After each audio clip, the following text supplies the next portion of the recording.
Hello, everyone. This is Al Gilbert with another edition of 15 Minutes of Fame. I'm the Chief Listening Officer for Advisory Options. Please check out our website, advisoryoptions.net. I love talking to interesting people, and one of the most interesting people I know is Mr. Michael Collins, Senior Vice President of Corporate Sales at Edelman Travel. Welcome, Michael. Thank you, Al. That's very kind. I hope to have 15 minutes of fame content for you. Well, I know you will. All right. I always start at the beginning. Where did you grow up, Mike, and what were your parents' professions? Well, I think I was destined to be in the travel or aviation business of some sort, and I didn't think about this until a few years ago. But I was born on an Air Force base. Uh-huh. My dad was in the Air Force up until I was just about to start kindergarten. So I was born on Plattsburgh Air Force Base in New York. And then as my dad was leaving the Air Force, he was hired by Pan Am, the great logo behind you, as an electrician at JFK. And so we ended up moving to Amityville, New York. And then a few years later, about 9-10 miles from JFK. So my dad was with Pan Am for almost 30 years. Okay. In a variety of capacities. And so I grew up in that area, and my mom was a secretary for a parochial school. So as you can imagine, she actually sat right outside the principal's office. So it was the reality of being a good student, and I was an okay student, but if I was sent to the principal's office, that was the easy part.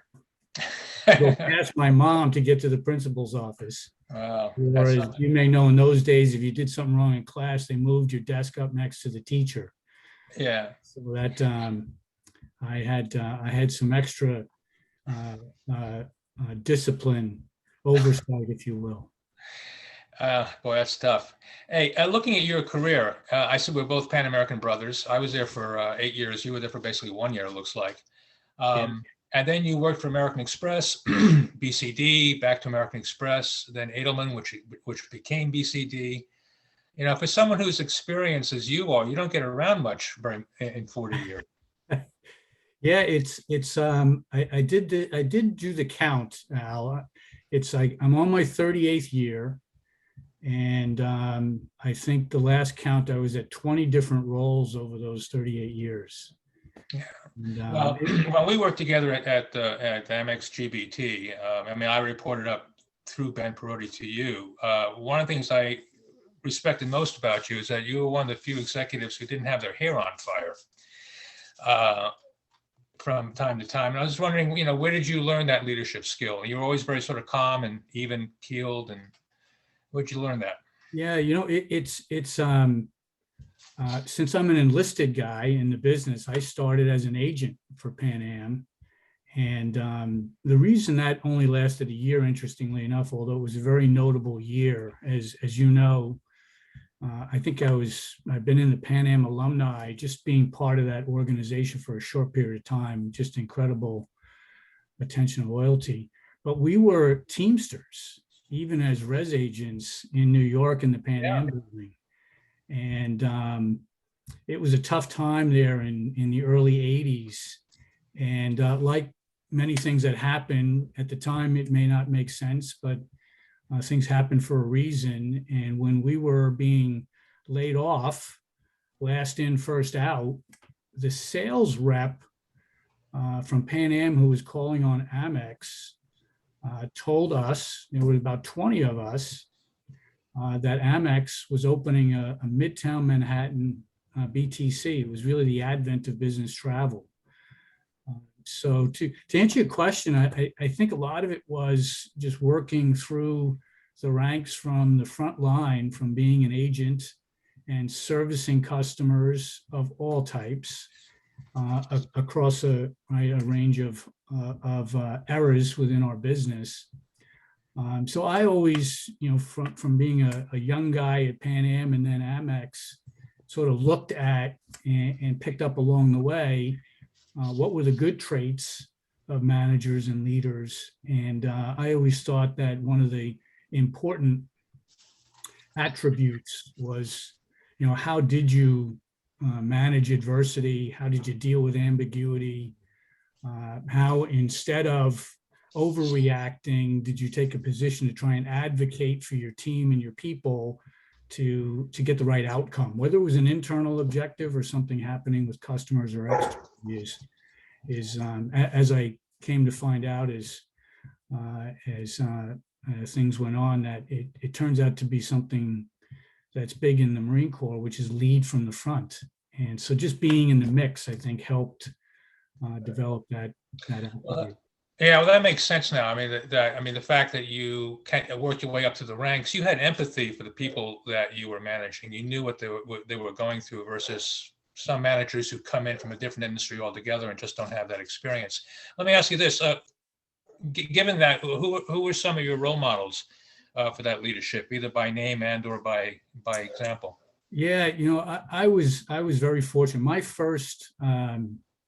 My first people leader role, as I went from agent to, at the time they called them unit leaders, but then changed it to team leaders. So it was my first supervisory role, was in New York.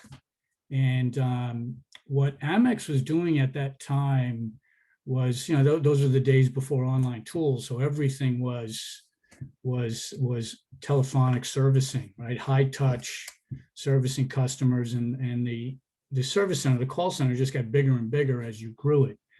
Well, that became, especially the downtown New York office and the midtown New York office, especially the type of clients we were handling, Morgan Stanley, CBS, some big customers that were in the process of transitioning from in-house to outsourcing. It became an operation where Amex would send budding leaders and those that were deemed as, hey, this is somebody we need to get out in the field and get conditioned, who was just destined to be a senior level executive. So one of the first leaders that I encountered was Ed Gilligan, who you may know, and probably those listening. Ed was at the time 29 years old. And I mean, within hours, it was like, who is this person who had this just incredible ability to take, really difficult customers and just masterfully manage them. But at the same time, every morning would come out and want to sit with the agents and want to understand what they were doing. So you mentioned empathy, which I always viewed. It's important to care, but caring is one part. It was, how do you then connect? And I witnessed Ed from those early days through his ascension to vice chairman at Amex, and it was amazing to me that you can, or he was able to achieve that, and literally have no enemies. Just impress everybody from what. It's not my term, but I always viewed his ability to connect in the back room as well as he did at the boardroom. Yeah, that's a good point. That's a good point, and I think he's a great example, and it's a shame that we lost him before his time. Yeah. So going on to, if you can't, we'll go on to Edelman Travel. Sorry, got the dogs barking. That's all right. What's going to happen with the Edelman brand? Will it be folded into BCD, or will it be kept separate as kind of a boutique version of it? Yeah. No, the intent, and I think it's a very unique strategy, especially being in virtually every segment within Amex. But it's the approach is to maintain this middle market brand and specialization. I refer to it as we're the Whole Foods of BCD, just like Whole Foods has maintained their own brand recognition, yet have all the firepower and horsepower of Amazon. It's I think, a very similar approach where, this is what we do really well, but what we can bring to customers is, those aspects like big data and the supplier programs, the global footprint, but still be able to attend to the nuances of small cap and mid cap businesses. And So I is think that, is that what defines, what might go into the Edelman shop versus the BCD shop? yeah, and I think, BCD just, is experienced at Amex and Carlson and any of the larger TMCs that are growing. They're terrific at enterprise level business. And what I always loved about middle market, even when I was at Amex, is there's definitely some unique nuances and ways you need to configure not just the service aspect, but the program management aspects. So that's something we do really well. And I think other TMCs that specialize in small cap and mid cap, and the plan is to maintain that degree of independence and specialty, but yet integrate where that makes sense to drive efficiencies, but be able to certainly maintain that attentiveness and that uniqueness to those customer segments. Yeah. So and TMCs have evolved over the years, as you say, since the early BTC days of corporate travel. I'm wondering if the TMC model can move into something with what I call the Fintech, financial technology model. So I'm thinking of personal capital.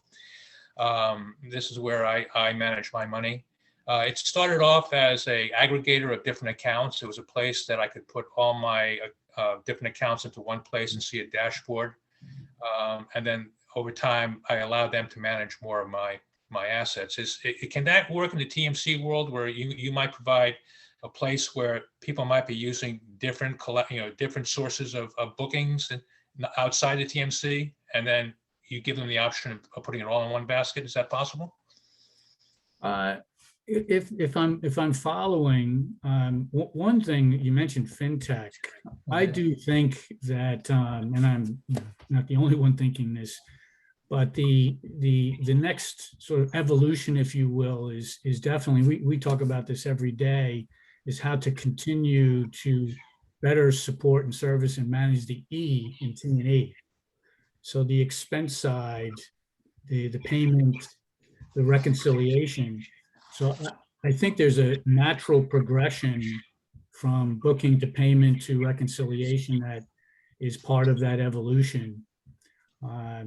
I'm not sure if you're thinking about. Yeah, well, what I'm thinking about is, kind of like the Google model. Google employees, they allow the employees to go out and either book directly with the suppliers or go through their TMC, but they have a dashboard where all their expenses are.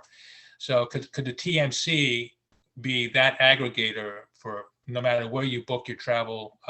All the data is here, and then we'll manage what you allow us to manage, but you still get all your data in one place. That's not really the role of the TMC today, but might it be? Yeah, no, now I see where you're going. I think there's a couple ways to look at that. One is, I think you're going to have to, right? If that's where customers want to go and there's multiple channels, then to manage that program piece, not just the execution of services, you're going to need to be able to aggregate it. The other way to look at it, and this is something that I feel pretty strongly about, and we haven't always been good at this, is, and we refer to it as, how do you build a program people want to use or have to use, right? So traditionally, our business has been sort of policy driven and rules based driven, right? There's leisure vacation travel and there's corporate travel, which just connotates this need to have rules and policy. But what we need to do a better job of, and I think continue to do so, is create those services and tools and enabling devices that people want to use, that they wouldn't need to go out and avail themselves of services outside the program if we're doing more and more to keep it within the ecosystem, whatever that is. Yeah, when customers would ask me sometimes, why is this corporate booking tool or this process so difficult? I said, well, corporate travel is like booking travel through your parents. Yeah. So if we can make that less of that experience and more of a consumer-like experience, you're right. People will. And it's a trend, right, Al? I think to that example, right? The parents have historically been dependencies on third parties.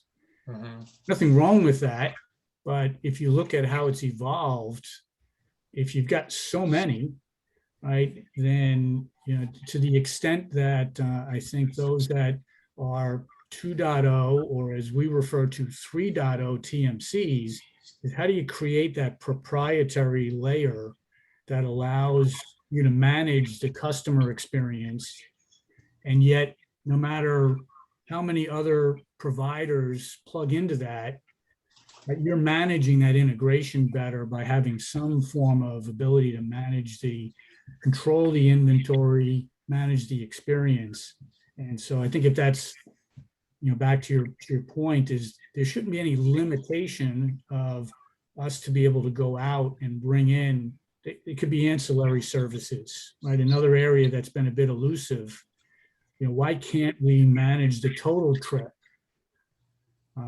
and be able to provide a simple, easy to use means to get those services? And I think a lot of that is the trend towards having some degree of proprietary technology to help manage that experience. Yeah, well, that's the trick. If you bring in multiple levels of resources, how do you do so in a way that the levels are more help than hindrance? Let me ask you another question a little bit about the future. Is there a future for blockchain as an infrastructure and Bitcoin as a currency in corporate travel? Again, I would think it has to be. The whether it's driven by, and I think there's a uniqueness to blockchain, which is this ability to drive flexibility, but security. And right, so both those dimensions, I think, are increasingly upon us, is the intensity around data security, PII, but at the same time, how do you continue to develop enough flexibility? And I think that's right, the principles behind blockchain. And it's hard to not have, whether you're driving the conversation or hearing it, what's going on with Bitcoin, and some element of being able to incorporate that. It seems like it's off a bit, but I think as the financial institutions continue to adopt it, and we're seeing more and more of a move to virtual type pay or single pay versus plastic, Mm-hmm. and even purchasing cards moving to more of a virtual environment, there seems to be a natural progression that that alternative or cryptocurrency and blockchain will become part of that string. Well, as you know, we just spent a year through COVID, and hopefully coming out of it, it's all been about contactless economy. Yeah. And maybe that's where it's going. So let me end up kind of where I started, sort of a personal question, a little bit. This is totally off the travel subject. Your son is in the Marines, or still has a sort of extended contract with the Marines. Were you in military service in your youth?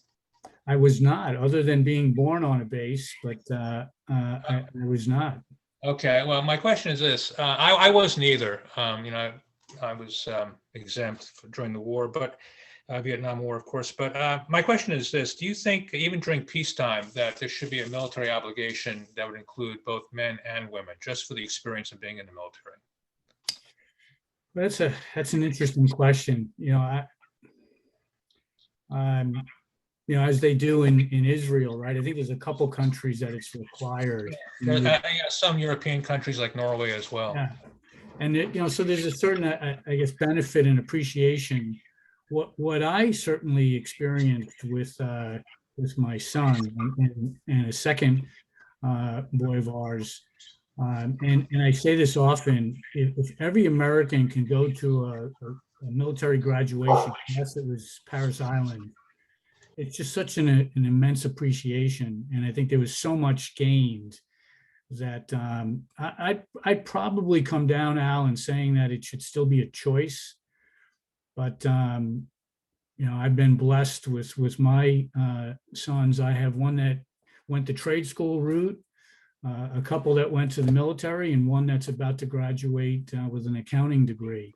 And so I've seen really an interesting mix, and proud of them all, and see the benefits of each. So I don't know if I lean towards making it a requirement, but I certainly can see where there's immense benefit and appreciation and pride with the military experience. And there's so many options as well, which is, I think, for at least in the US, that whether it's ultimately to go to school and do something different or pick up a trade within the military, it's certainly a valuable and worthy choice.